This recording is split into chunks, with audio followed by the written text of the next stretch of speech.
Улсын их хурлын дарга хэрхэн гишүүдээ. Монгол Улсын их хурлын гишүүн энэ учрал Х Ганхийг Б Заяавал нараас 2025 оны 12 дугаар сарын 17-ны өдөр Улсын их хурл өргөн мэдүүлсэн зөвшөөрлийн тухай хуульд нэмэлт өөрчлөлт оруулах,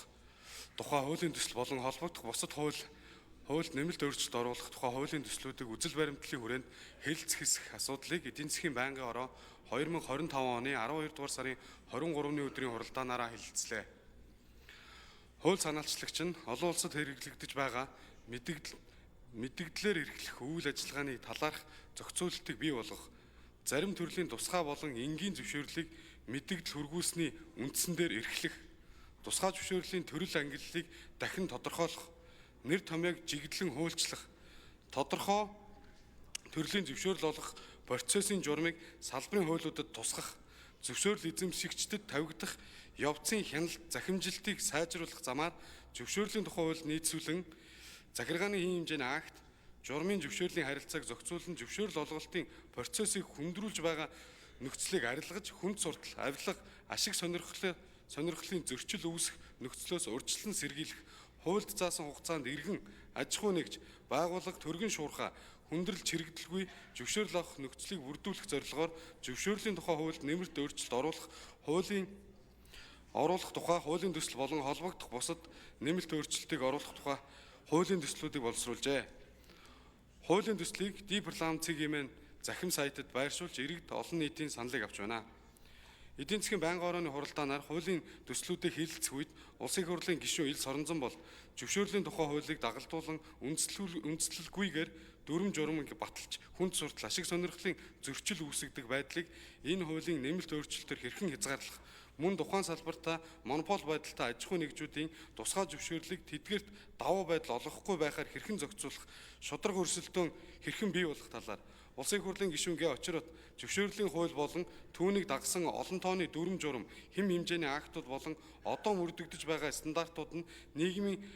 харилцааг бүрэн зохицуулж чадаж байгаа эсэх талаар Улсын их хурлын гишүүн Д Үүрийн Туяа төрийн захиргааны төв байгууллагууд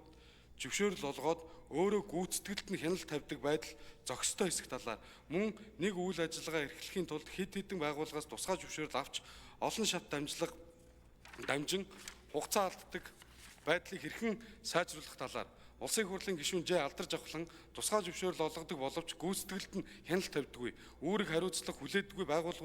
байгууллагуудын уялдааг хэрхэн хангаж байгаа талаар тус асуулт авч хариулт авсан болно. Мөн Улсын их хурлын гишүүн Г Очрот тусгай зөвшөөрөл олгогч байгууллагууд аж ахуй нэгжүүд бизнес эрхлэгчдэд дэмжиж хуулийг хэрэгжүүлэхдээ хүнд суртал, ашиг сонирхлоос ангид байх талаар Улсын их хурлын гишүүн Ч Анар хяналт ил тод байдлыг сайжруулах чиглэлээр мэргэжлийн холбоотуудад тусгай зөвшөөрөл олох эрхийг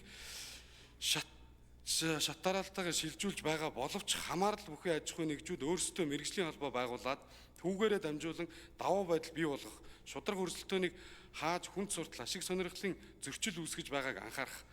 ийм сөрөг үзэгдлийг дасан зогсоох талаар Улсын их хурлын гишүүн Эр Сэд Дорж энэ хуулийн төслүүд батлагдахдаа иргэд бичил, жижиг дунд үйлчлэгээ эрхлэгчдийн эрх ашигт нэн төрөнд нийцсэн байх, тэдэнд хүндрэл дарамт учруулахгүй байхаар зохицуулалттай байх тус санал хэлсэн болно. Байнгын орооны хуралдаанаар Монгол Улсын их хурлын чуулганы хуралдааны дэгийн тухай хуулийн 35 дугаар зүйлийн 35-ын 11 заасны дагуу зөвшөөрлийн тухай хуульд нэмэлт өөрчлөлт оруулах тухай хуулийн төсөл болон хамт өргөн мэдүүлсэн хуулийн төсөл тус бүрийг үзэл баримтлалын хүрээнд хэлэлцэхийг дэмжих хэсэг асуудлаар санал хураалт явуулахад зөвшөөрлийн тухай хуульд нэмэлт өөрчлөлт оруулах тухай хуулийн төслийг хуралдаанд оролцсон гишүүдийн олон хувьд 70-106 хүн дэмжсэн бөгөөд хамт өргөн мэдүүлсэн бусад хуулийн төслүүдийг үзэл баримтлалын хүрээнд хэлэлцэхийг мөн дэмжсэн болно. Байнгын орооны санал хураалтын явцад хуулийн төслийн хамт өргөн мэдүүлсэн виртуал хөрөнгийн үйлчилгээ үзүүлэгчийн тухай хуульд нэмэлт өөрчлөлт оруулах тухай хуулийн төслийн хуралдаанд оролцсон гишүүдийн олонх дэмжээг болно. Улсын их хурлын эрхэм гишүүдээ зөвшөөрлийн тухай хуульд нэмэлт өөрчлөлт оруулах тухай хуулийн төсөл болон хамт өргөн мэдүүлсэн бусад хуульд нэмэлт өөрчлөлт оруулах тухай хуулийн төслийг үзэл баримтлалын хүрээнд хэлэлцэх хэсэг талаар эдийн засгийн байнгын орооны санал дүгнэлтийг хэлэлцсэн шийдвэрлэж өгөхийг та бүхнээс үсээ анхаарал хандуулсанд баярлалаа. За баярлалаа.